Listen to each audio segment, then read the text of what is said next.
Good morning, I'm WaywornWyrm, and welcome to my channel. Welcome back to the third episode of Battle Brothers. We are still here in Weissenstadt. There is a two-skull contract we're going to look at. Okay, we're talking with Gerald the Councilman, which I believe I think he was the first guy we talked to at Weissenstadt. I don't remember. Making a delivery. This might be a strange question, but how interested are you in making a delivery for me? You explain that for the right price, such a journey would be a welcome departure from the usual killing and dying that goes on around you. The man claps his hands together. Excellent. Unfortunately, I don't expect it to be quite like that. It's of enough import to garner unsavory attention, which is why I'm looking to hire sellswords in the first place. It's going to Lutendock, a day or so northwest of here by road, where a man named Reimer of Lutendock is waiting for it to fall into his hands. Again, weird phrasing. Really weird phrasing. So you see, this won't be the departure you speak of, but it can be a fine payday. 60 crowns in advance, another 230 when the job is done. No thank you. 240... I guess. Oh! There's cultists? A cultist procession. There's a procession of cultists going through the city. A steady stream of people seemingly manifested themselves out of thin air and now slowly makes its way along the main roads. Clad in muted colors, they ring bells and chant monotonously the name of Davkul. One of the starting scenarios is you have a cult to Davkul, Duvkal, which, among other things, requires sacrifices. Human sacrifices. It's crazy.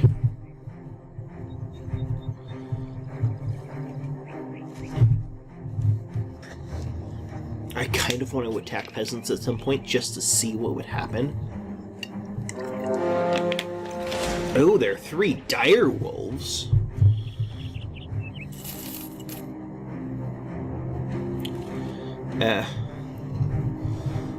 They didn't attack us, so...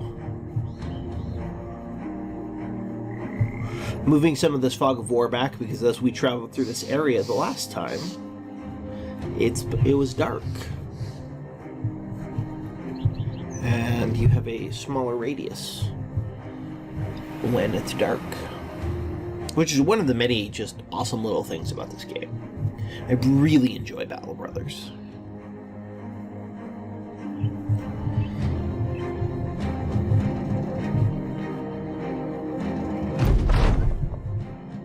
Hey!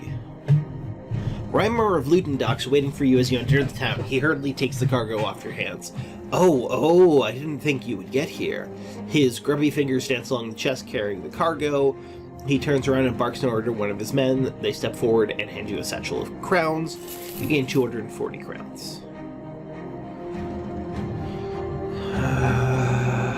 Let's do this one. Oh, it's a shipment going to Germanstadt, and they're leaving soon. Bunch of service. 4 days. Holy cow. Let's see. You'll get 14 crowns per head you arrive with, so if we get attacked along the way, 25 heads at most, and another 860 when the job is done. We need to pay more. 860.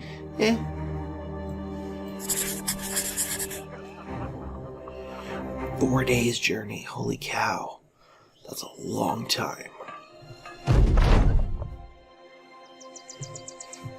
You find a kid wearing a rather opulent chain around his neck. It's so heavy his head is bent forward, but that minor struggle doesn't wipe the mile-wide grin off his face. Mattis Orkbane pushes the kid down and takes the necklace. Where did you get it? The kid cries out, trying to grab his treasure back, but he's about 3 feet and a good jump too short. Hey, that's mine, give it back. Another kid comes over, flashing a ring so large it's pinching 2 fingers at once. Alright, that's enough. The company fans out and eventually find a dead merchant in some tall grass behind the tree line. His face is purple and jagged with broken bones. It appears he has been stoned to death. A group of about 40 or 50 youngsters appear from the tree line, each juggling a stone in hand. Their leader, a little runt with red hair and sleeves of tattoos, asks what you want. You tell him that you'll be taking the merchant's good. The leader laughs. Oi, is that so? I'll give you 10 seconds to rethink that choice. Oi, that I will, mister. No, we're taking the goods. Despite the miniature military force raid before you, the goods are ordered to be taken.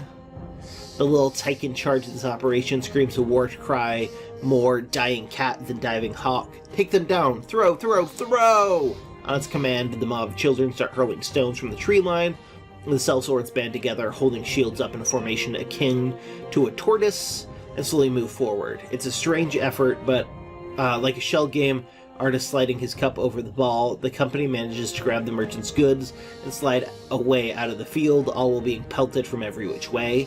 The little leader kid shakes his fist at you, you give him the finger and start walking back onto the path, where you take a good look at the merchant's goods.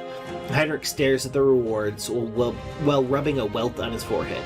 God damn, man, I've seen armies not nearly so fierce. I weep for the future men who have to cross swords with those lads and lasses. Got a signet ring, 188 crowns, Heinrich gets a fractured elbow, and Hagen suffers a ripped ear. So that ripped ear is going to go away in 1 to 3 days. What does it actually do? Minus 15% initiative. Not terrible.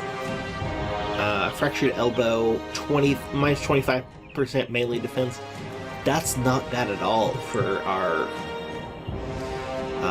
archer. And we'll heal in 2 to 5 days. Okay. Quite possibly by the time we get to where we're going, they'll be totally good. So, I think that was worth it. I don't always think things like that are worth it. Those kids are definitely assholes.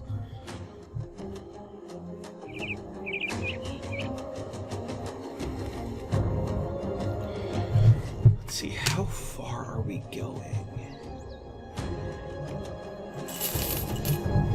I can't even see it yet. Oh, there it is. I just pointed to it. It's up here. Pointed to it as if you could see my screen. Oh, there are brigands. They're attacking us at night. Tip: selling trophies from slain beasts can be lucrative. You can always get new ones. Because there are some taxidermists who will make useful tools, or useful items out of beast trophies. Which is the thing from one of the expansions.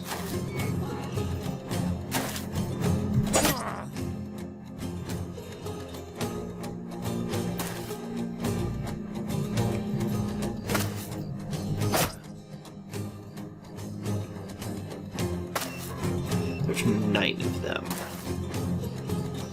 Now granted, there's a decent number of us because of these 3, but they're going to be next to useless. And by next to useless, I mean they're not going to approach unless someone gets too close to them. You can see they're just hanging out, not doing jack shit. But this guy's threatening to get close enough that they'll go after him.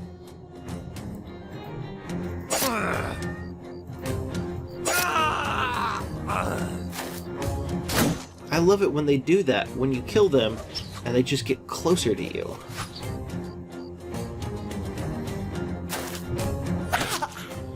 Yep, he got too close.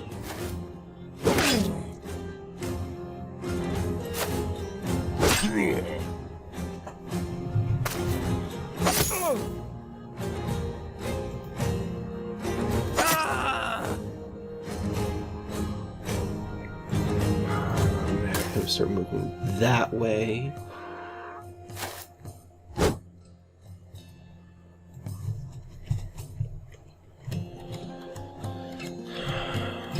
Shoot at that guy. Nope. Okay.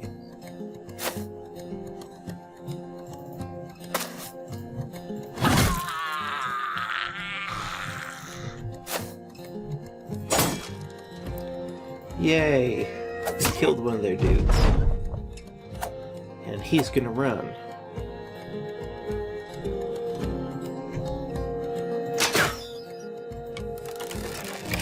He now has plus 16% chance to hit with any attack.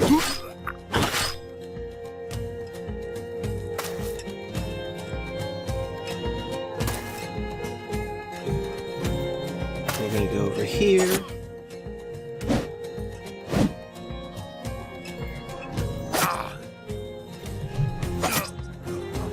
Another guy lost his morale. And is gonna pay for that.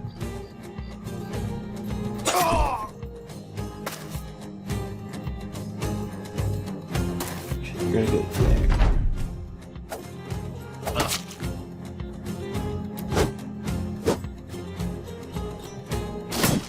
He's doing really good with morale.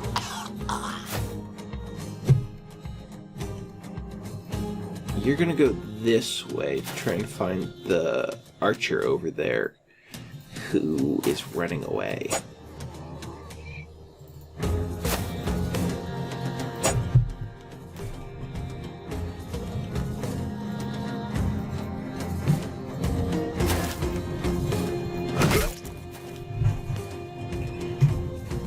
And we're just gonna take this dude out.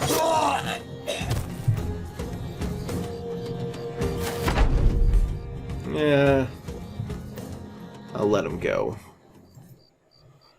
And it would be better if I didn't because of the whole, you know, I get extra money per head, but yeah. Wait, can anyone level? No.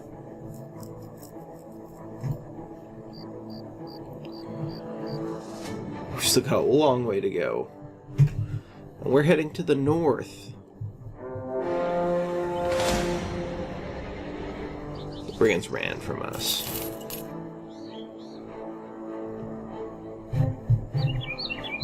Ooh, this place is going to be... Blast Furnace. The Blast Furnace produces the blazing temperatures needed to make the most durable of metal alloys. Handy armorsmiths will use these alloys to create sturdy armor in the nearest settlement. So, Scharfenberg. Oh, it's a castle. That makes sense. That's going to be a place that I want to visit when I have money.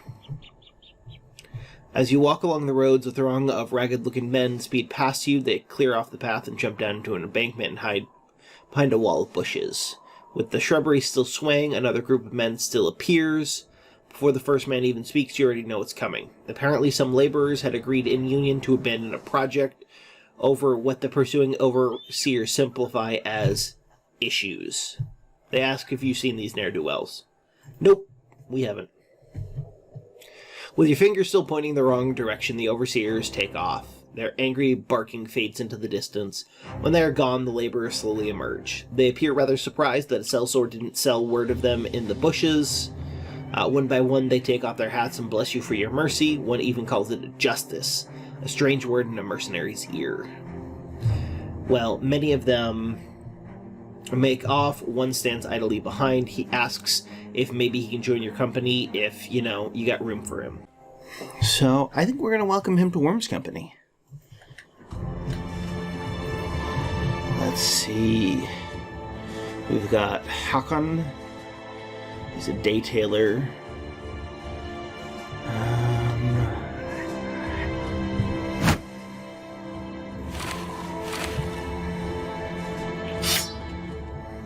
Actually, we'll give him this sword because we'll fix that up, and with that, no, we'll probably sell more. I'm gonna put you like that. I like having spears on the outsides because it's less likely that we'll get flanked. We've got some barbarians. Tip: losing is fun. Okay. Dwarf Fortress.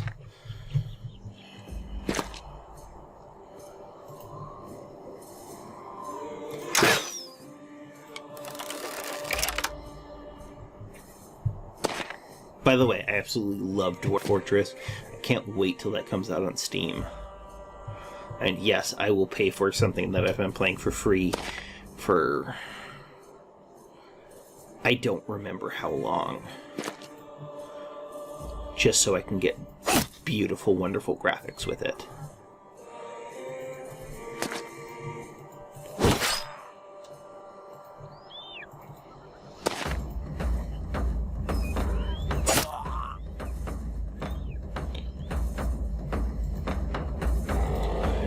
Guess he's gonna go here and not do anything this turn.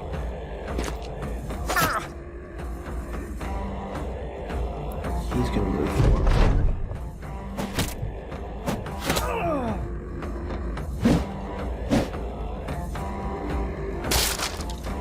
Oh shit.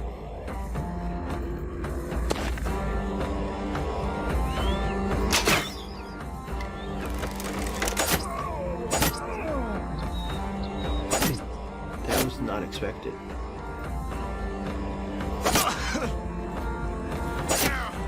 Hopefully kill him as soon as possible.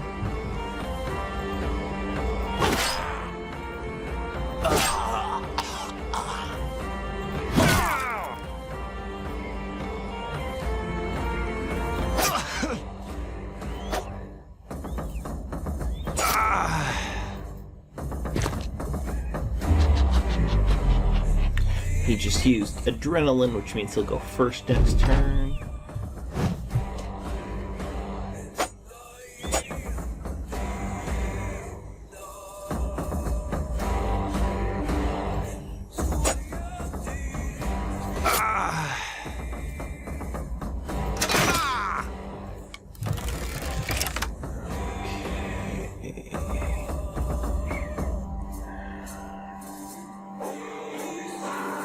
I'm gonna have you wait. I don't know where he's not the most yet. But you're gonna go down here. I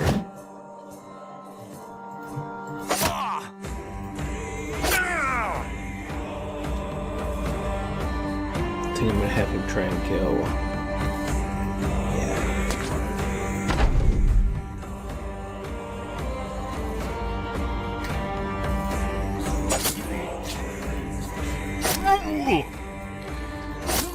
Luckily, I've got enough guys that he's hopefully not going to be much of a problem. Yeah.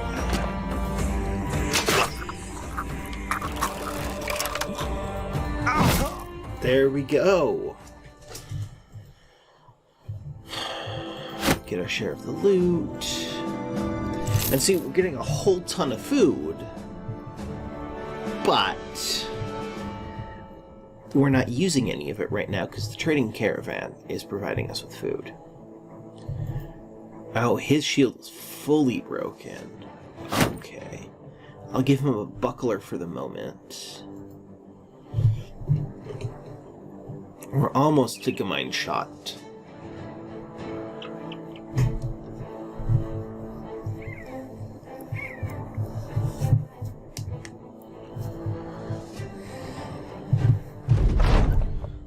Get 1,014 crowns.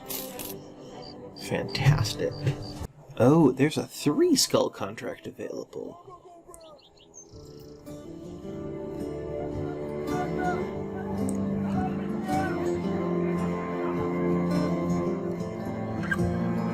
just gonna go with a normal wooden shield. So this is the paint set I was mentioning earlier. I say earlier, it was probably a previous episode.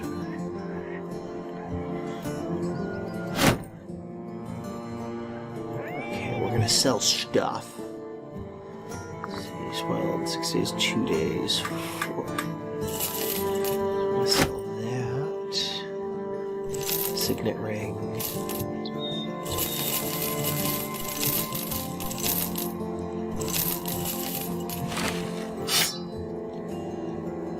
A decent amount of stuff. Now we're gonna go to the armorer. Now we're gonna spend some of our cash.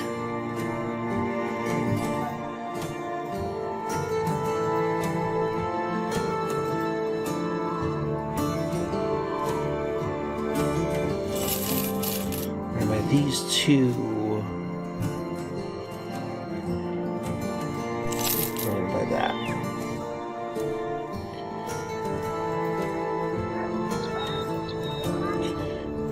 I'm going to armor myself more.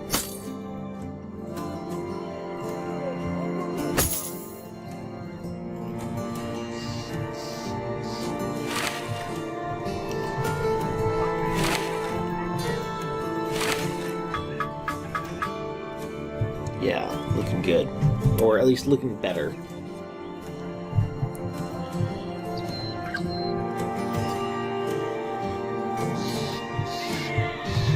So Mattis has a lot of armor on, which is great. Hagen.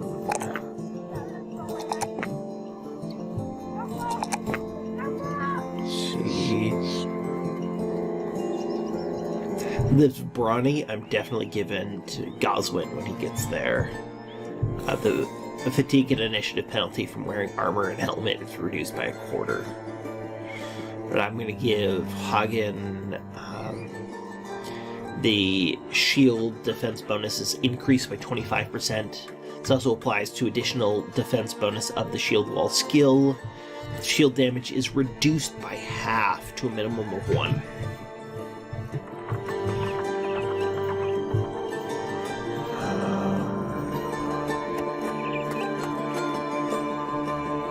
Yeah, we're gonna pretend he's just like Halshmar again.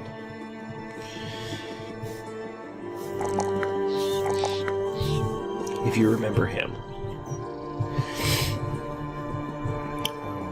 Okay, install this.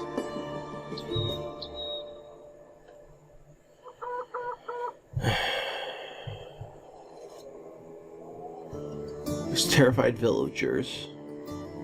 And mine cave in. What is this one?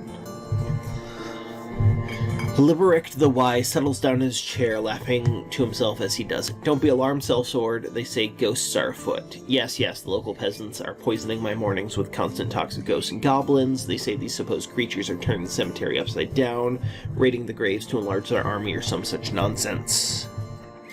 Obviously, it's just the work of some spade-wielding men intent on robbing graves for jewelry. I've seen this before. He looks down at his hands, briefly chuckling. Anyway, I can't let it rest because these peasants won't get off my back about it. So to ease them, there's you. I need you to go to the cemetery and clear out any troublemakers you find. How you do that is up to you, but I'll go ahead and suggest a good steal, if you know what I mean. I'm actually going to end this episode here. I know there's going to be a big chunk cut out, so I'm not quite sure how long this episode is, but I think this is a great place to stop for now. Thank you so much for watching. Make sure to tune in next time for another episode of Battle Brothers. And again, hopefully I've got other episodes of my other shows up. By this point, I may have actually finished The Stolen Land. I've got all those episodes ready. I just need to record and edit them. So hopefully that will be there. And thank you so much.